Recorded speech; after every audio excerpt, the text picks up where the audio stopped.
The last regular season game of 1967 for Eastern Conference teams featured plenty of hard-hitting action. 2 of the 4 games shown feature exciting highlights of huge upsets over teams favored to win by 12 and 13.5 points.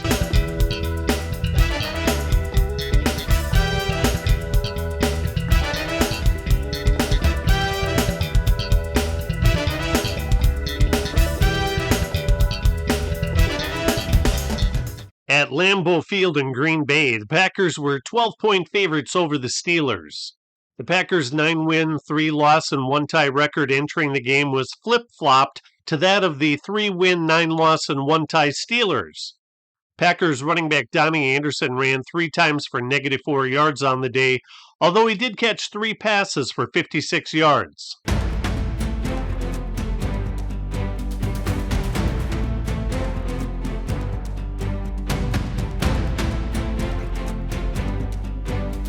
Anderson's second catch resulted in the Packers' 4th fumble of the first quarter, but Ben Wilson recovered the ball.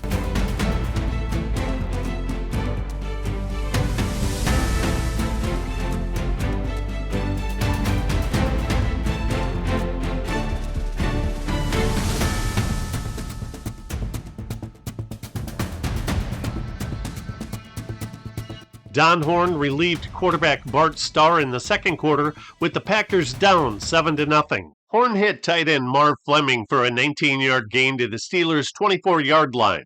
The drive stalled, and Don Chandler connected on a 25-yard field goal to make the score 7-3. Jim Cannonball Butler had trouble with the wet conditions, and the Steelers could only make 10 first downs during the entire game, in which they won by a 24-17 score.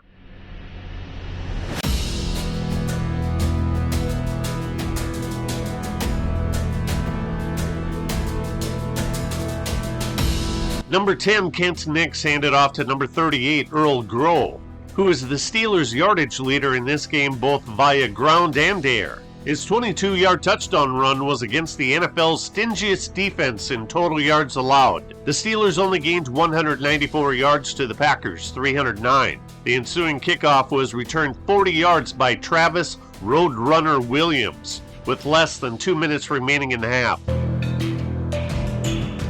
Williams was the Packers' leading rusher with 73 yards, and their leading receiver with 66 yards. He scored 2 touchdowns on the day.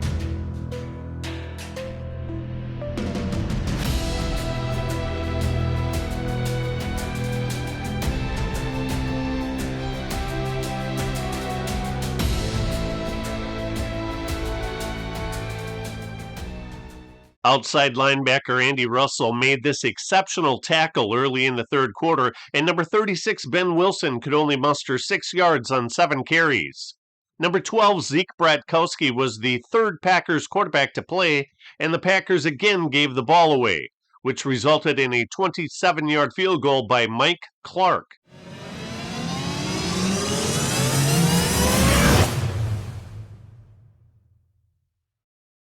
Kent Nix completed 12 of 21 passes for 72 yards and no sacks, but J.R. Wilburn coughed up this completion, which was recovered and returned by Bob Jeter. The hard hitting continued in this game as number 50 Bill Saul drove Travis Williams' helmet hard into the turf. Steelers linebacker Andy Russell made a huge play here. Chuck Hinton scooped up the ball and ran 27 yards for a touchdown. The extra point made it 24-10 Steelers late in the third quarter.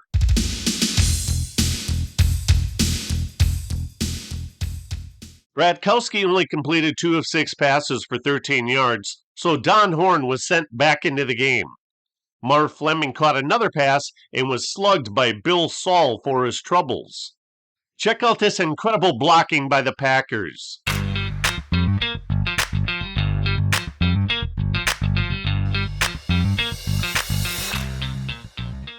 The same play run from the left works even better to the right.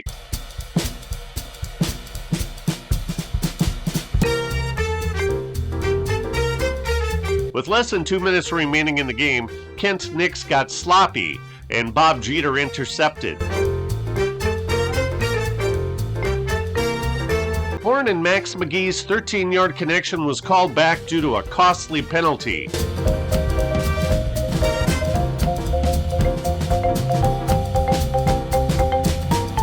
The Steelers' defense really stiffened. They had 4 sacks, 3 interceptions, and 2 recovered fumbles in a game which may have been the biggest win during the entire decade of the 1960s for the Steelers.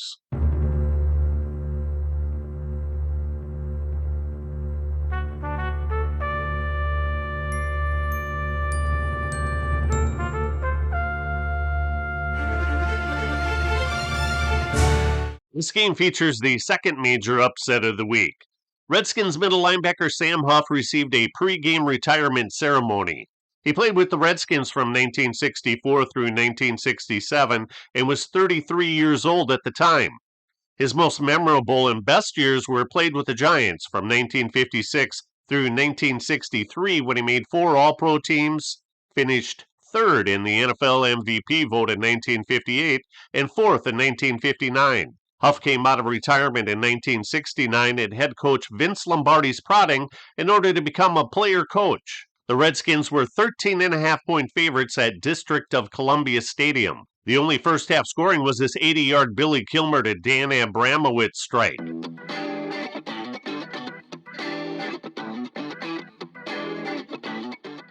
Sonny Jurgensen, who was the league's leading passer in 1967, started slowly and only completed 9 of 22 passes in the first half. However, a lot of dropped passes played havoc with his statistics.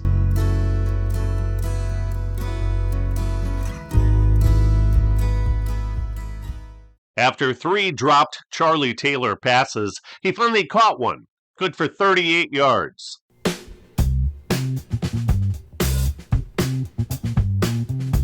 A swing pass to speedy A.D. Whitfield seemed to result in a touchdown, but a clipping call nullified the score. On the next play, Whitfield scooted 12 yards on a draw play. Taylor scored on this 6-yarder to tie the game at 7.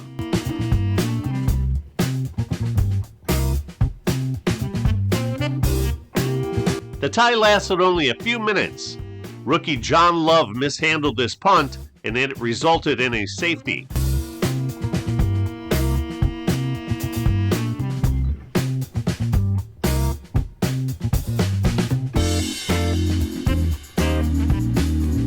Walter Roberts returned Pat Richter's boot 68 yards to the Washington 1-yard line.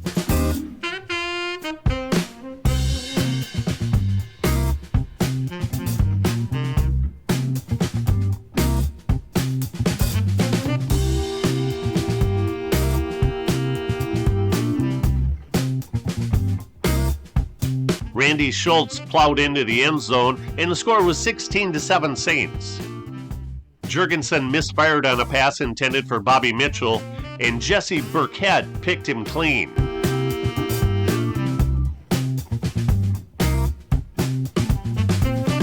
On the last play of the third period, Randy Schultz took a short flare pass to the Washington 13. Kilmer hooked up with Abramowitz for a second touchdown, and the score was 23-7 for the expansion Saints, who entered the game with a 2-win and 11-loss record, while the Redskins sported an odd 5-win, 5-loss, and 3-tie mark. With number 81, 6'8", 265-pound Doug Atkins barreling down Jurgensen's sight, Sonny hit Whitfield in the flat for a determined 23-yard score. Jurgensen's 31 touchdown passes led the NFL, as did his pass attempts, pass completions, and passing yards. The latter mark set an NFL record. Joe Namath of the AFL Jets set the AFL record in 1967 with 4,007 yards. Sam Huff said his goodbyes, but he'd be saying hello in 1969. This next game features Jim Hart, first-year Cardinals starting quarterback, and Fran Tarkenton, first-year Giants starting quarterback, along with wide receiver Homer Jones, whose 13 receiving touchdowns led the NFL. His 1,209 receiving yards was second best, and his 24.7 yards per catch was second best as well. Jack Snow of the Rams led the NFL with a huge 26.3 average, but he only had 28 catches to Jones's 49.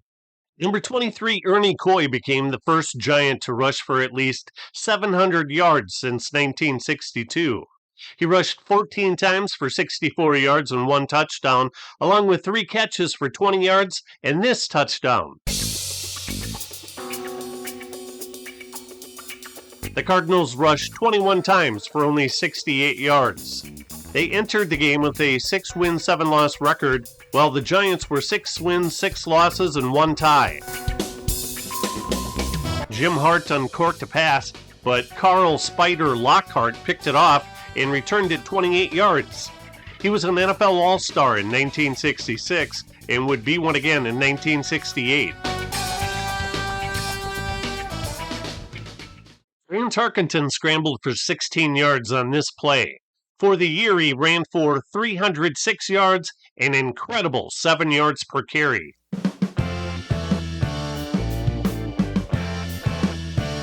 Tight end Aaron Thomas hauled in 1 of 5 catches on the day. He had 51 on the year. Flanker Joe Morrison caught this 15-yarder and just avoided a big hit when Pat Fisher flew over him. Ernie Coy put the Giants up 14-0 at halftime. On the first offensive play of the third quarter from scrimmage, Homer Jones hauled in this pass for a 69-yard score. He averaged an astounding 49 yards on his 13 touchdown receptions in 1967. 49 yards.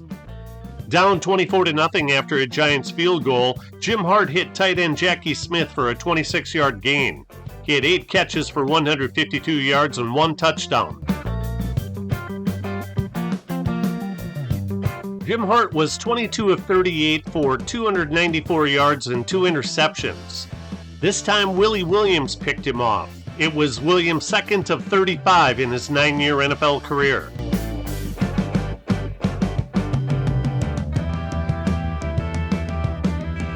Fran Tarkenton completed 16 of 28 passes for 275 yards and 4 touchdowns. This touchdown went to Aaron Thomas. Jackie Smith had 56 catches for 1,205 yards, a monster 21.5 yards per catch, and 9 touchdown catches. I think he had the best 14-game season by a tight end in NFL or AFL history.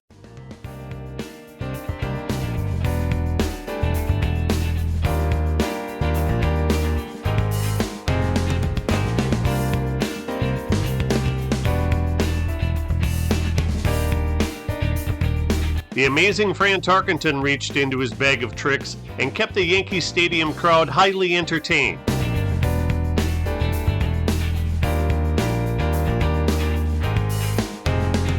Tarkenton hooked up with Aaron Thomas again to make the score 37-7.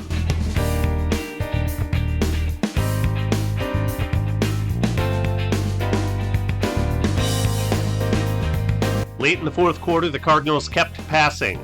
Number 3, Billy Gambrell, caught the last Cardinals pass, number 88, in his 5-year hitch in St. Louis.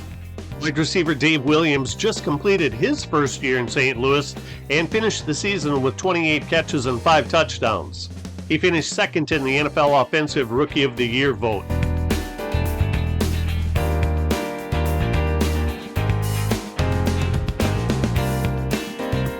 Number 27, Roy Shivers, scored his first NFL touchdown that capped this game scoring at 37-14. For both the Cardinals and the Giants, 1967 was a disappointing season. Eagles quarterback Norm Snead's 3,399 passing yards in 1967 were the most in Eagles history, despite his league-leading 48 sacks and 351 sack yards. He was a 3-time NFL All-Star in 1962, 1963, and 1965 after being drafted second overall in the 1961 NFL Draft by Washington. Gary Lane started at quarterback for the Browns, but the key to the Browns' success was the running of Leroy Kelly. In 1967, he became only the 4th runner to exceed 1,200 rushing yards in a single season when he rushed for 1,205. That total led the NFL, as did his 11 rushing touchdowns. He made first-team All-Pro and finished third in the NFL MVP vote.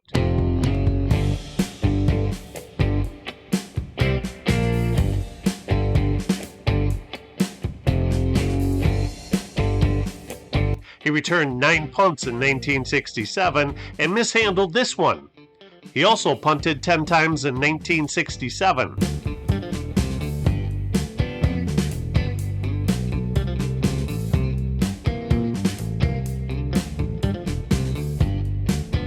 Burly Tom Witteschick blasted his way to the 7.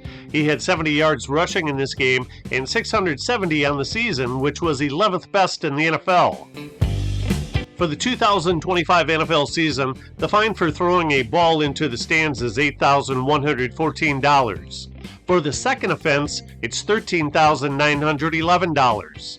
Fullback Nick Petrosante played in the last game of his 9-year NFL career, in which he had 5,417 scrimmage yards and 30 touchdowns.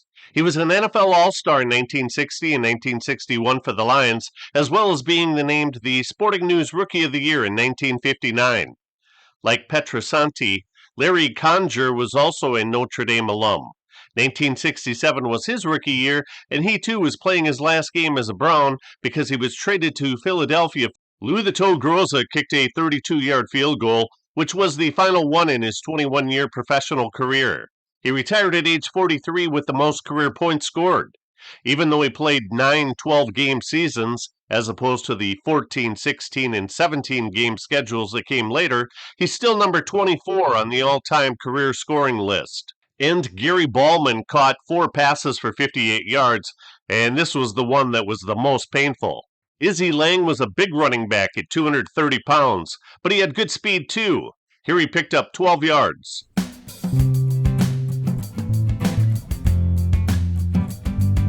Backfield mate Tom Witteschick banged his way to 70 rushing yards on the day.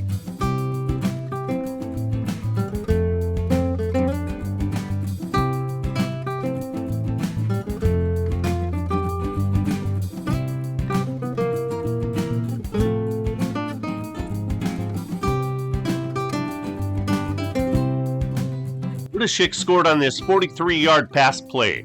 From 1967 through 1969, he had over 1,000 scrimmage yards each season, and in 1968 and 1969 he made second-team All-Pro. Wide receiver Ben Hawkins set career highs in 1967 with 59 catches, 1,265 receiving yards, 21.4 yards per catch, and 10 touchdowns. This game was the only start in Gary Lane's 3-year NFL career. He completed 19 of 39 passes for 211 yards and 2 touchdowns, but never played another NFL regular season game again. He was traded to the Giants in 1968, but did not see action. He was sold to the Saints in 1969, but released, then signed with Washington, then released, then signed by the Rams, and released yet again.